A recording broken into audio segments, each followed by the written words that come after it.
Hey everyone, welcome back to our podcast.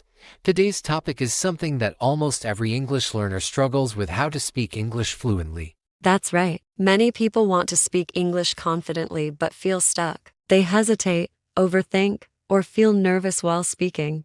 If that sounds like you, don't worry. Today, we'll share practical tips and strategies that will help you speak more fluently, naturally, and confidently. And remember, fluency is not about speaking fast. It's about speaking clearly, naturally, and without too much hesitation. Exactly. So, if you're ready, let's get started. Our first tip is think in English. Many learners make the mistake of translating everything from their native language into English in their heads before speaking. But translation takes time and slows down your fluency.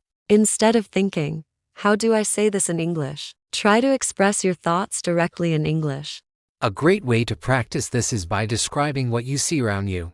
For example, if you're walking in the park, think, "The weather is nice today. I see a big tree. There is a dog running." You don't need complex sentences, just start small.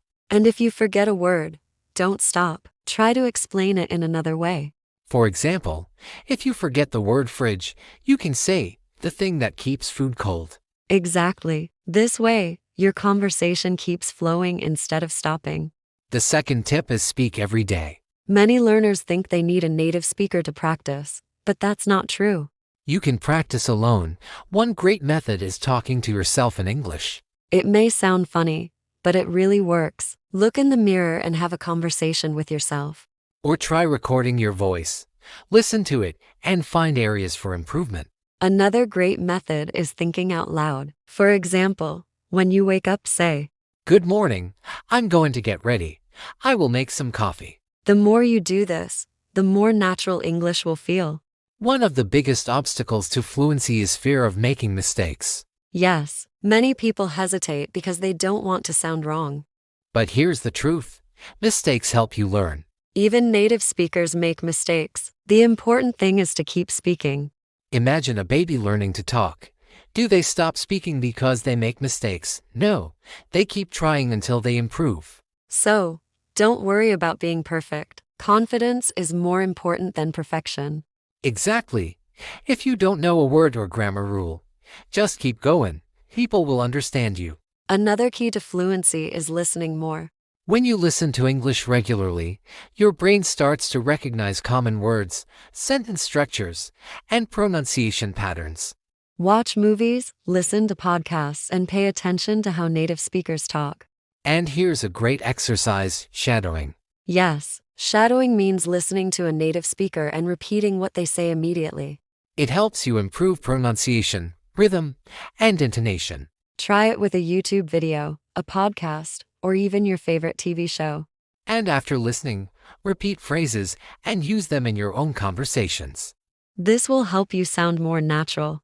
Yes, if you learn a new word, don't just write it down. Make a sentence with it. Let's say you learn the word excited. Instead of just memorizing it, say, "I'm excited about my trip next week." The more you use a word, the more natural it becomes. And focus on learning useful, everyday phrases instead of random difficult words. Yes, phrases like "that makes sense," "I see what you mean," or "let me think" will make your English sound more fluent. If possible, find a speaking partner. You don't need a native speaker. Just find someone who also wants to practice English. You can join online language exchange groups, use language apps, or even practice with a friend. The more you practice, the more confident you'll become. So, let's recap. To speak English fluently, think in English. Speak every day. Don't be afraid of mistakes. Listen more and practice shadowing. Expand your vocabulary by using new words and sentences. Find a speaking partner if possible. Fluency doesn't happen overnight, but with consistent practice, you'll improve. Keep going, be patient, and most importantly, have fun learning. That's it for today. Thanks for listening. See you next time.